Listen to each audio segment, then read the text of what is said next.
জমি নিয়ে বিবাদের জেরে কুপিয়ে খুন এক ব্যক্তিকে। ঘটনাটি ঘটেছে চাচল থানা অন্তর্গত খেমপুর গ্রাম পঞ্চায়েতের অধীন কাঁঠালপাড়া গ্রামে। মৃতের নাম সাদ্দাম হোসেন, আহত আরো দুজন। জানা গেছে প্রতিদিনের মতন সাদ্দাম এই দিন গ্রাম থেকে কিছুটা দূরত্বে মুরিয়ালিপাড়া এলাকায় নিজের জমিতে চাষ করতে গেছিল। এই জমিটি দখল করার চেষ্টা করেছিল কিছু ব্যক্তি। সাদ্দাম প্রতিবাদ করলে তাকে ধারালো অস্ত্র দিয়ে কোপানো হয়। সাদ্দামকে বাঁচাতে এসে আক্রান্ত হন মকবুল হোসেন ও উসমান আলী। এরপর তৈরি করে তিনজনকে মালদা মেডিকেল কলেজ হাসপাতালে আনা হয় চিকিৎসার জন্য। চিকিৎসা চলাকালীন মালদা মেডিকেল কলেজ হাসপাতালে মৃত্যু হয় সাদ্দাম হোসেনের। বাকি দুজনকে মালদার একটি বেসরকারি হাসপাতালে ভর্তি করা হয়। বর্তমানে আশঙ্কাজনক অবস্থায় দুজন চিকিৎসাধীন বলে জানা যায়। ঘটনার তদন্ত চলছে চাচল থানা পুলিশ।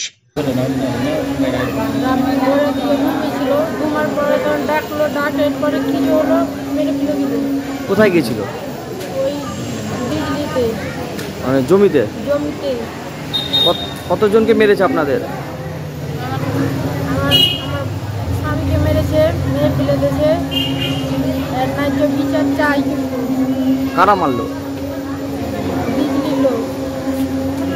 কি নিয়ে গন্ডগোলটা? কি নিয়ে? জমি নিয়ে। কাদের জমি? জমি এদের। আপনাদের?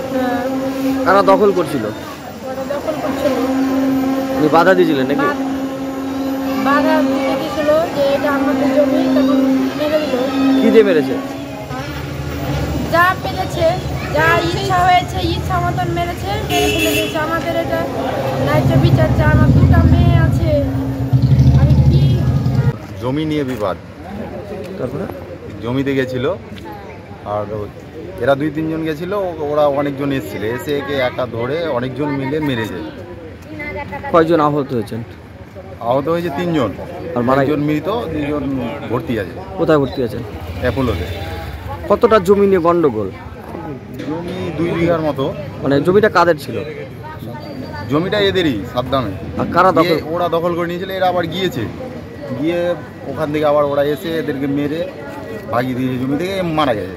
বলছে যারা মেরেছে তাদের বাড়ি কোথায়? একই গ্রামে? একই গ্রামে না, পাশের গ্রামে। কোন গ্রাম? বুঝলি। কাউকে চেনা গেছে যারা মেরেছে? জানেন নামটা? আমার তো আপাতত নাম জানা নেই, যারা ওর সঙ্গে ছিল ওরা জানে। থানায় জানিয়েছেন? থানায় জানানো হয়েছে। কি চাইছেন আপনারা? ওরা এর বিচার চাই। আপনার নাম? মাসিদুর রহমান, সাদ্দাম হোসেনের ছোট ভাই। বলছি কারণ আছে বা কিছু, বা যারা মেরেছে? না, রাজনৈতিক।